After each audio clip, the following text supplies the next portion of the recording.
कथा है उस काल की जब ब्रह्मांड नया नया अस्तित्व में आया था और समय अपनी गति खोज रहा था।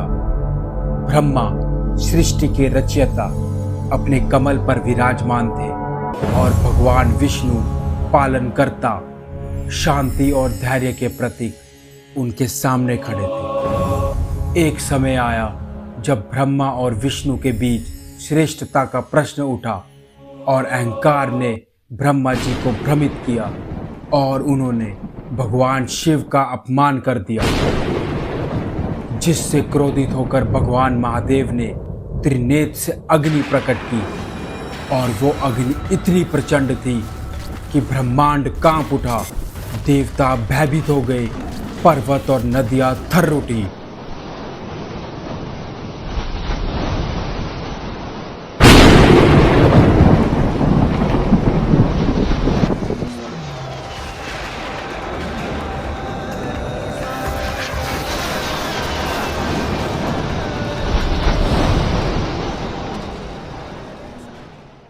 और तब उसी अग्नि से प्रकट हुए काल भैरव, समय और न्याय के प्रहारी। उनका प्रचंड रूप देख संपूर्ण सृष्टि स्तंभ रह गई।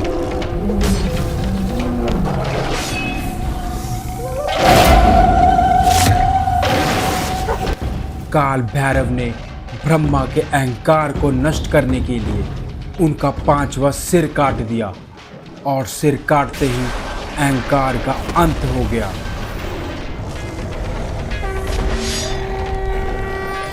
परंतु इस घटना के कारण काल भैरव पे ब्रह्म हत्या दोष लग गया और वो पृथ्वी पर भटकते रहे।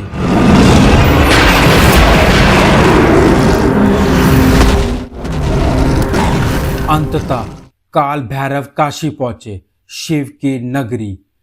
यही उनका पाप समाप्त हुआ और महादेव ने उन्हें काशी का कोतवाल और धर्म का रक्षक नियुक्त किया। तब से काल भैरव काशी के संरक्षक बने और आज भी काशी यात्रा से पहले भक्त काल भैरव के दर्शन करते हैं। काल भैरव समय और धर्म के प्रतीक है। उनके पीछे घूमता हुआ काल चक्र सिर्फ एक चक्र नहीं बल्कि समय का अनंत प्रतीक है। यह काल चक्र जन्म और मृत्यु की धारा है, सृष्टि और विनाश का अंतहीन खेल है। जब वो घूमता है तो युग बदलते हैं, सतयुग से कलयुग तक। यह हर जीवन को उसकी करनी का फल लौटाता है। काल भैरव स्वयं इस काल चक्र के स्वामी है। उनकी तलवार न्याय का दंड देती है और उनकी दृष्टि समय की सीमा तय करती है।